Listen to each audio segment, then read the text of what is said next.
Okay, let's unpack this. What if the map of South Asia looked, well, completely different today? You mean like no partition? Exactly. What if that whole 1947 partition of India and Pakistan, that pivotal moment, just hadn't happened? Wow. That's a huge what if. It is, right. And we're kind of plunging into that whole idea today. We found this really thought-provoking exploration of it. Okay. So our mission for you listening is basically to explore what a unified Indian subcontinent might have looked like. Understand the main arguments, the pros, the cons. Kind of a shortcut to grasping this massive alternate history. Yeah, exactly. Without getting totally overwhelmed by, well, everything. It's fascinating, though, because the scale of that change, it's not just tweaking a policy, is it? Not at all. It's completely reimagining the geopolitics of like a whole continent almost. Yeah. Big global implications. Definitely. And the source material really gets you thinking, not just about the obvious stuff, but the sort of deeper ripple effects. Right, the interconnected consequences. Okay, so let's start with just the sheer size. Imagine India, Pakistan, Bangladesh, all one country. Population-wise, that's enormous. What, like 1.8 billion people? Roughly, yeah. Oh. Right behind China. Think about that raw potential.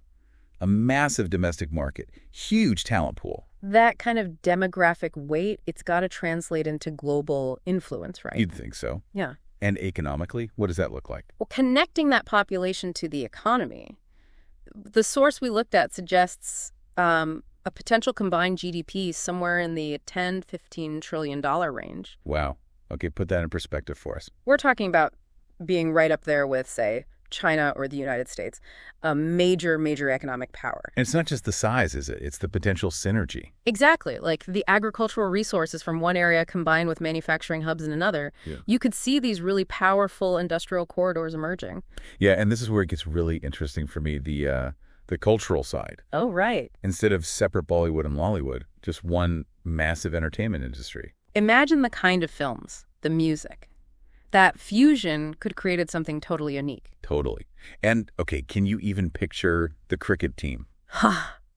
Don't even get me started. Drawing talent from everywhere, they'd be unstoppable. It's a complete sporting juggernaut. But beyond sports, think about industrial development being linked up. Karachi, Kolkata, maybe working together as growth engines. Yeah, that integration makes sense. And this potential for, let's say, internal strength and cooperation, that has massive developmental implications too, doesn't it?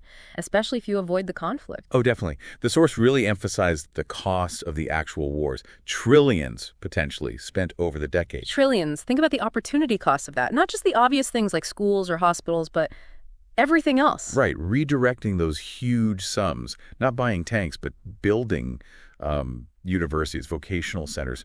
Imagine the investment in education. Massive leap forward potential. And healthcare too, right? More hospitals, more research, better public health across the board. And the infrastructure. Imagine a truly connected subcontinent, modern roads, railways, power grids, all integrated. It changes the whole foundation. The source also brought up an interesting point about like a shift in rivalries. How So, simple. well, instead of this constant Indo-Pak arms race, maybe a united India finds itself competing differently, perhaps with China, but maybe in tech or space exploration. Different kind of race. Focused on innovation, maybe. Future tech. Yeah, potentially driving growth in totally different sectors. Okay, but let's be real. Holding together a nation that huge, that diverse, that's got to be incredibly difficult. Monumental challenge, no question. The source definitely highlights this complex cultural tapestry. You've got Hindu, Muslim, Sikh, Christian, Buddhist, Jain communities, plus so many distinct tribal groups, languages, traditions, all under one flag. It's an unprecedented level of diversity for a single nation state, really. So how could it possibly work? What would be the key? Well, the source seems to suggest it hinges on the political and social structure. You'd need a really strong, inclusive constitution, Okay. and crucially, genuine regional autonomy. like real power given to the states or provinces. So unity in diversity wouldn't just be a nice phrase. It couldn't be. It would have to be the absolute bedrock principle for the country to even survive, let alone prosper. You'd need structures that actively foster tolerance. I like the concrete examples the source uses, like imagining Diwali and Eid being, universally celebrated national holidays. Yeah, things like that could symbolize a shared heritage, build common ground. Okay, let's talk about Kashmir. That's obviously a huge issue in our timeline. Right. But in this alternate scenario, the line of control, the flashpoint, it likely wouldn't even exist. So Kashmir wouldn't be this contested zone. Probably not. The source seems to picture it as just another integrated, peaceful part of India, like any other state or region. That's a radically different picture. Think about free movement, tourism, going easily between places like Gilgit, Baltistan, and Srinagar. Exactly. Unlocking all that potential instead of it being a militarized zone. But we have to acknowledge the massive hurdles, too. The source doesn't gloss over this, does it? Not at all. Governing something that vast and varied. Immense challenges. The potential for internal friction, political fights, religious disputes, maybe separatist movements. It's all there. That risk would always be simmering, wouldn't it? Absolutely. Which brings us back to that idea of federalism. Right, you mentioned strong regional autonomy. It seems crucial. Significant self-governance for big regions like Punjab, Sindh, Bengal, Kashmir, giving them a real power over their own affairs. So a very decentralized structure. It would likely have to be, yeah. Without that flexibility, that recognition of distinct needs and identities, the whole thing could just fracture. And leadership. That's key too, sure. Yeah, absolutely critical. And not just the initial independence leaders. You'd need decades of consistent, inclusive governance. Leaders focused on dialogue, compromise, sharing resources fairly. Building that sense of shared identity across all the different groups, that's a long-term project. A huge ongoing challenge, requiring immense political skill and will, generation after generation. Okay, so fast forward. Let's imagine this united India exists. It's 2025 in this alternate reality. What does it look like on the world stage, according to the source?